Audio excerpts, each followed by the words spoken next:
Salah satu perhatian utama auditor dalam audit persediaan adalah memastikan bahwa persediaan itu telah dinilai dengan benar yang berkaitan dengan akumulasi, harga bahan pokok, harga pekerja langsung, dan juga biaya-biaya overhead. Bagian ini saya akan menjelaskan bagaimana audit dilakukan untuk pembuatan harga dan kompilasi persediaan.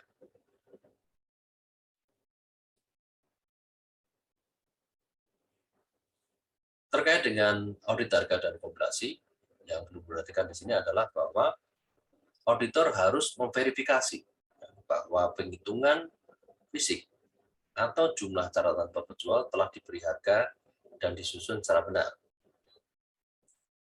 Pengujian harga persediaan mencakup semua pengujian harga unit klien untuk menentukan apakah harga tersebut benar.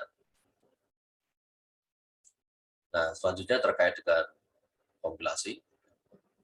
Tes kompilasi inventaris atau persediaan itu termasuk pengujian ringkasan klien tentang jumlah persediaan, menghitung ulang harga dikali kuantitas, membuat ringkasan persediaan, dan menelusuri total ke buku besar. Nah, di sini yang perlu diperhatikan adalah pengendalian harga dan kompilasi.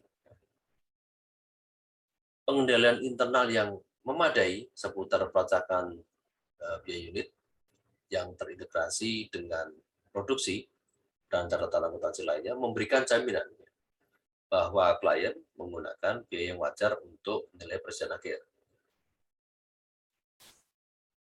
Catatan standar biaya yang menunjukkan varian dalam biaya bahan, tenaga kerja, dan overhead sangat membantu untuk mengevaluasi kewajaran catatan produksi jika manajemen memiliki prosedur untuk menjaga standar diperbarui untuk perubahan proses dan biaya produksi. Lalu untuk mencegah memasukkan atau melebih-lebihkan nilai persediaan usaha, klien harus memiliki tinjauan dan pelaporan formal atas barang-barang persediaan yang usang, yang bergerak lambat, yang rusak, dan yang dilebih-lebihkan. Di sini klien memerlukan pengendalian internal, kompilasi persediaan untuk memastikan bahwa penghitungan fisik diringkas dengan benar, diberi harga pada jumlah yang sama dengan catatan unit, diperluas dan dijumlahkan dengan benar, dan disertakan dalam file induk inventaris penjual dan akun inventaris besar terkait dengan jumlah yang tepat. Nah, di sini ada seperti video sebelumnya, ada tabel yang ringkas, ya, prosedur untuk audit penentuan harga dan kompilasi persediaan. Dan itu dikaitkan dengan tujuan audit ya, yang terkait. Ya. Di sini ada detail tie-in, artinya nyambung dari catatan ke pembukuan. Kemudian juga ada tujuan mengenai keberadaan, lalu completeness, ya. Kelengkapan, ada juga soal akurasi, kemudian klasifikasi, realizable value, dan terakhir H. Saya akan menjelaskan yang satu baris saja, nanti selanjutnya Anda bisa membaca di buku Ernst. Nah, di sini misalnya terkait dengan detail tie-in. Yang tujuannya dirumuskan ya, di sini adalah bahwa persediaan dalam daftar persediaan itu cocok dengan jumlah fisik persediaannya. Kemudian perpanjangan dari persediaan juga penjelasan benar, totalnya juga benar, ya, dan telah cocok dengan buku besar. Nah, prosedur untuk memastikan pembentukan harga dan kompilasinya di sini contohnya ada 4 ya. Pertama, melakukan tes kompilasi. Ini dapat dilihat ya dalam tujuan audit keberadaan, completeness, dan akurasi. Ini di tabel sebelumnya, di video sebelumnya. Nah, sini komentar yang perlu diperhatikan adalah kecuali pengendalian itu kurang, auditor harus membatasi memperluas pengujian maupun menjumlahkan ke bawah tes-tes pengujian untuk ke bawah yang sering digunakan melalui sumber audit. Nah, kemudian untuk keberadaan di sini tujuan auditnya adalah memastikan bahwa item-item persediaan yang terdapat di dalam daftar persediaan itu memang ada. Di sini ada dua tujuannya. Pertama, melacak daftar inventory, daftar persediaan tadi pada tag persediaan dan catatan perhitungan auditor untuk keberadaan dan deskripsinya, penjelasannya. Kemudian yang kedua, pertanggungjawaban untuk nomor tag yang belum digunakan, yang terlihat dalam dokumentasi auditor, untuk memastikan bahwa tidak ada tag yang telah ditambah. Nah, di sini komentarnya adalah bahwa tujuan audit selanjutnya, 5 tujuan audit selanjutnya, itu dipengaruhi oleh hasil dari observasi fisik persediaan. Nah, di sini tambahkan bahwa perhitungan dan nomor teks yang telah diverifikasi itu merupakan bagian dari observasi persediaan. Dan ini harus dilacak pada daftar inventory, daftar persediaan, sebagai bagian dari pengujian di tahap ini. Nah, selanjutnya Anda perlu membaca sendiri di sini berbagai prosedur yang perlu dilakukan auditor untuk memenuhi tujuan audit. Jadi di samping ada detail tie-in dan existence, di sini ada completeness, lalu accuracy, classification, traceability, dan right. Nah, terkait dengan penilaian persediaan. Dalam melakukan tes penilaian persediaan, atau disebut juga tes harga, auditor memiliki 3 perhatian.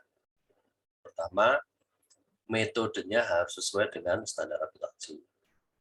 Kedua, penetapan metode harus konsisten dari tahun ke tahun. Ketiga, biaya persediaan versus nilai pasar itu harus dipertimbangkan. Nilai pasar itu merupakan biaya penggantian atau nilai realisasi bersih. Karena metode verifikasi penetapan harga persediaan bergantung pada apakah persediaan itu diperoleh atau diproduksi, maka kategori ini harus dibahas secara terpisah.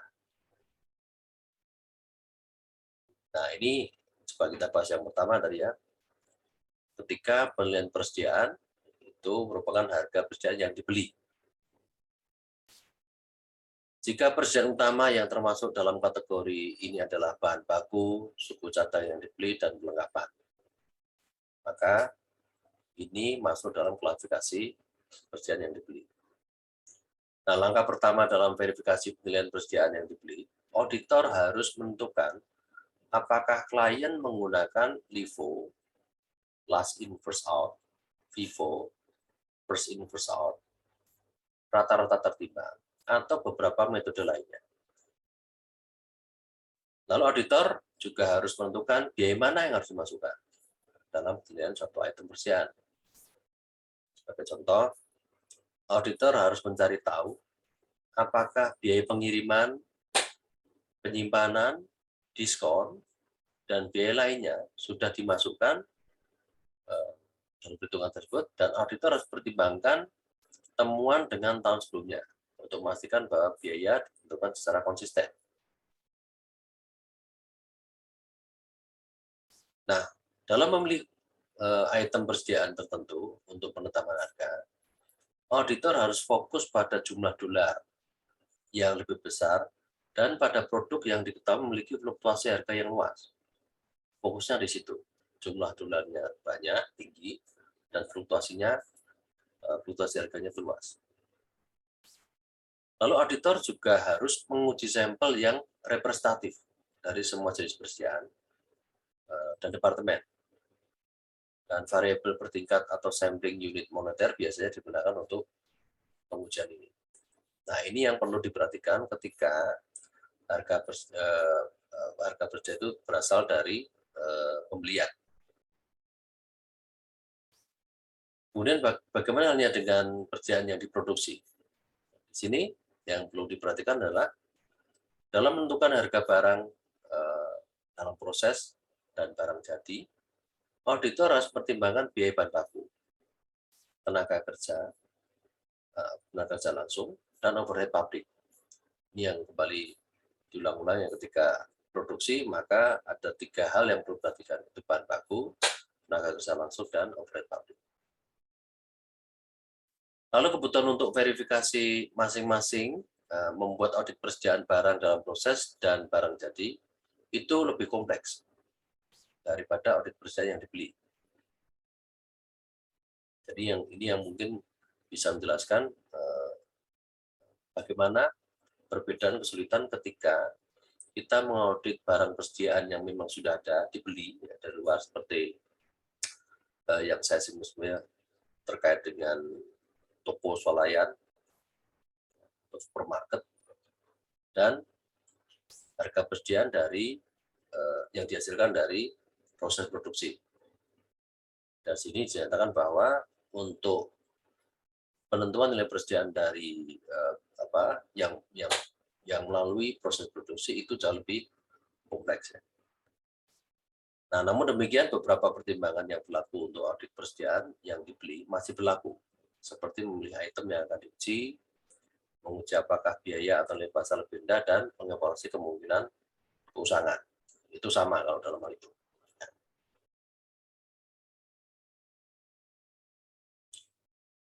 Nah, masih terkait dengan persediaan yang diproduksi. Dalam menentukan harga bahan baku dalam produk manufaktur, auditor harus mempertimbangkan biaya per unit bahan baku dan jumlah unit yang dibutuhkan untuk memproduksi 1 unit output.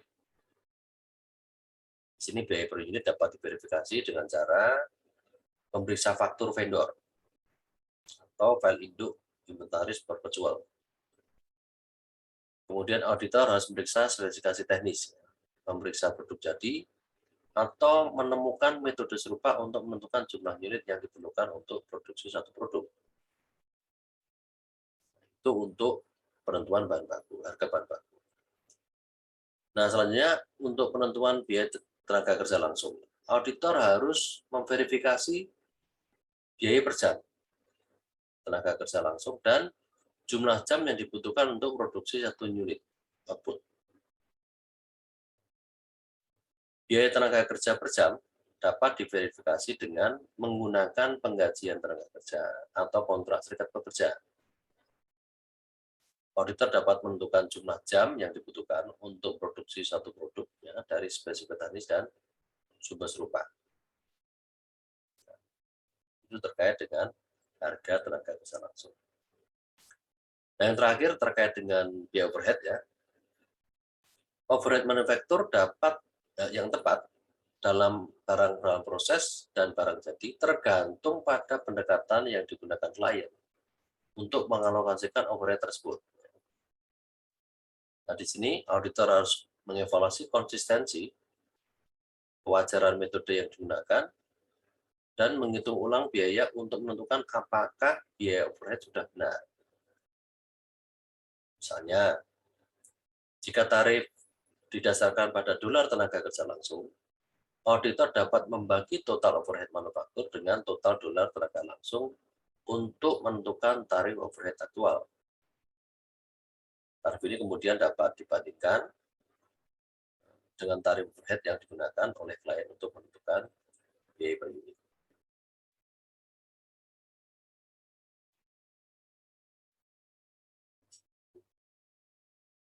Nah, sekarang bagaimana dengan biaya atau harga pasar? Cost or market. Nah, dalam menentukan harga persediaan, auditor harus mempertimbangkan apakah nilai pasar lebih rendah dari biaya historis. Penentuan nilai pasar yang di sini berupa biaya penggantian atau nilai realisasi bersih, tergantung pada metode penetapan biaya yang digunakan. Nah, ini bergantung dengan apakah itu dibeli atau diproduksi. Yang pertama, untuk barang jadi dan bahan baku yang dibeli, auditor dapat mengikuti biaya penggantian dengan memeriksa faktur vendor pada periode berikutnya, atau faktur terbaru jika tidak ada pembelian item kerjaan yang dilakukan setelah akhir tahun. Itu caranya untuk menentukan nilai bahan baku.